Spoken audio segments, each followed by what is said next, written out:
خود اللہ سبحانہ تعالیٰ نے نبی اکرم صلی اللہ علیہ وسلم کی صفت بتائی اور کیا فرمایا؟ سورہ توبہ سورہ نمبر 9 آیت نمبر 128 128 نے فرمایا کہا بالمومنین رؤوف الرحیم، کہ نبی اکرم صلی اللہ علیہ وسلم مومنوں کے لیے رؤوف اور رحیم ہیں. تو یہ نبی اکرم صلی اللہ علیہ وسلم کی صفت بیان کی. اسی طرح ہم دیکھتے ہیں قرآن کے اندر اللہ رب العزت فرماتا ہے سورہ آل عمران سورہ نمبر 3 آیت نمبر 159 159 میں اللہ فرماتا کہتا ہے اللہ تعالیٰ کی رحمت کے باعث آپ ان پر نرم دل ہے، اگر آپ ان پر سخت دل ہو جاتے ہیں تو یہ لوگ آپ کے پاس سے سب نکل جاتے ہیں.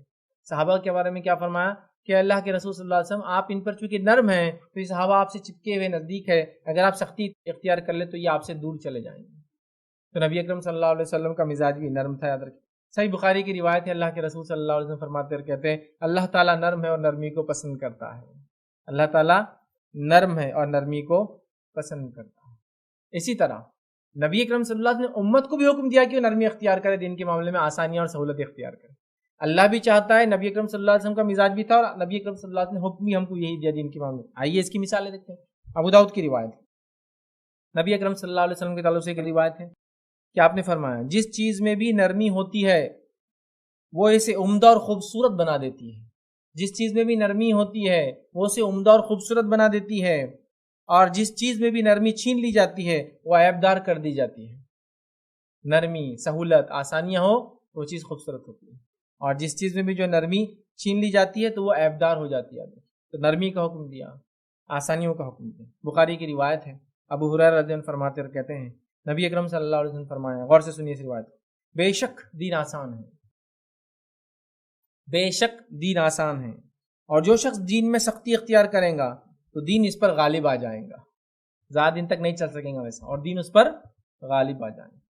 بے شک دین آسان ہے، جو اس میں خواہ مخواہ کی سختیاں اختیار کریں گا دین اس پر غالب آ جائے گا.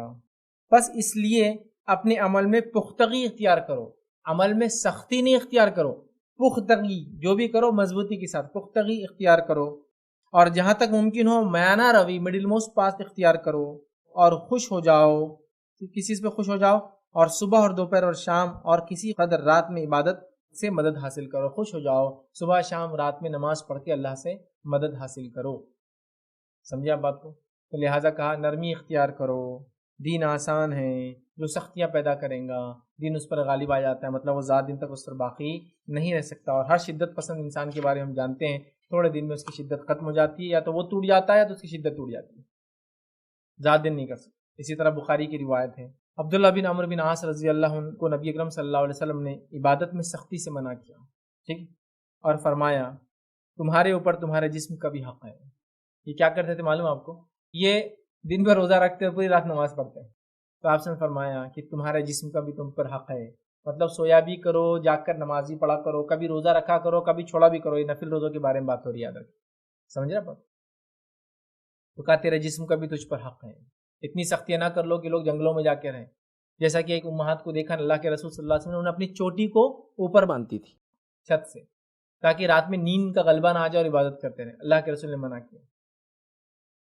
ہوتے ہیں نا کچھ لوگ چوٹی باندھ دیے ایک پیر پہ کھڑے، پتہ نہیں کیا کیا کر رہے ہیں. دین میں سختی نہیں، دین بڑا آسان ہے، یاد رکھیے. جو اس کی دائرے جو لمٹس ہیں اس کے یاد رکھیں.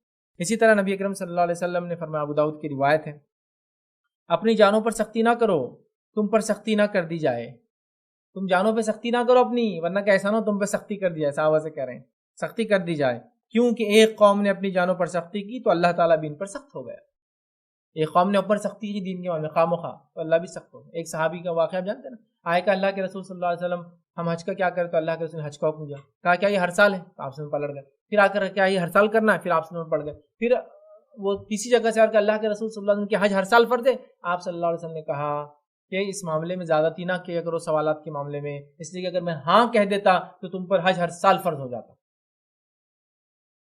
تو آپ نے کیا فرما رہے ہیں کہ اپنی جانوں پر سختی نہ کرو. تو اللہ بھی کیا کرتا ہے؟ پھر سختی کرتا ہے. تم سے پہلے ایک قوم تھی انہوں نے اپنی جانوں پہ سختی کی، اللہ نے بھی ان پہ سختی کر دی. ہمارا معاملہ کیا، دین میں جو آسانیاں اس کو ہم لے، خواہ مخواہ کی سختیاں نہ بڑھتے ہیں. اسی طرح صحیح مسلم کی روایت ہے، جابر بن عبداللہ رضی اللہ عنہ فرماتے اور کہتے ہیں رسول اللہ صلی اللہ علیہ وسلم سفر میں تھے، لوگ بھیڑ لگا کر کھڑے ہوئے تھے، اس کو سایہ کر رہے تھے.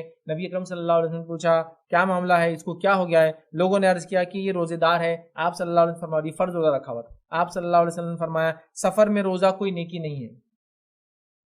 دین کی سہولت ہے نا، بیمار اور مسافر کو روزہ نہیں ہے، پھر بھی روزہ رکھا اور گر کے پڑا اور لوگ سائے دیتے کھڑے نہیں بھائی روزے دار ہے، تو آپ نے کہا یہ سفر میں روزہ رکھنا کوئی نیکی نہیں ہے، سفر میں ویسے تو فرض روزے بھی چھوٹ ہے، نفل نہیں، اور یہ آدمی نے فرض رکھا تھا اور رمضان کا معاملہ تھا اور فائدہ لے رہا تھا اس کا کہ میں سفر میں ہوں اور دھوپ بہت ہے، لوگ سایہ کرے کھڑے. کہا سفر میں روزہ کوئی نیکی نہیں ہے، چونکہ اللہ نے خود فرما دیا نا اگر تم بیمار ہو یا مسافر ہو تو اس عدت کو جو روزے چھوٹ جائے بعد میں پوری کرو. کتنا آسان ہے ہمارا دین. سفر میں نمازوں کی آسانی، سفر میں روزے آپ چھوڑ سکتے ہیں، بعد میں آپ پوری کر لیں اس گنتی کو. عورتیں بیمار ہیں، مرد بیمار ہے، روزہ چھوڑ دے بعد میں گنتی پوری. عورتوں کو مہینے واری جو مسائل ہوتے ہیں وہ ہے، روزے چھوڑ دے بعد میں پورا کر. کتنی سہولت ہے، کتنی سہولت ہے، کوئی سختی نہیں یاد رکھی. اسی طرح یاد رکھیے یہ تو تھا اللہ کے رسول نے جو اپنی امت کو حکم دیا.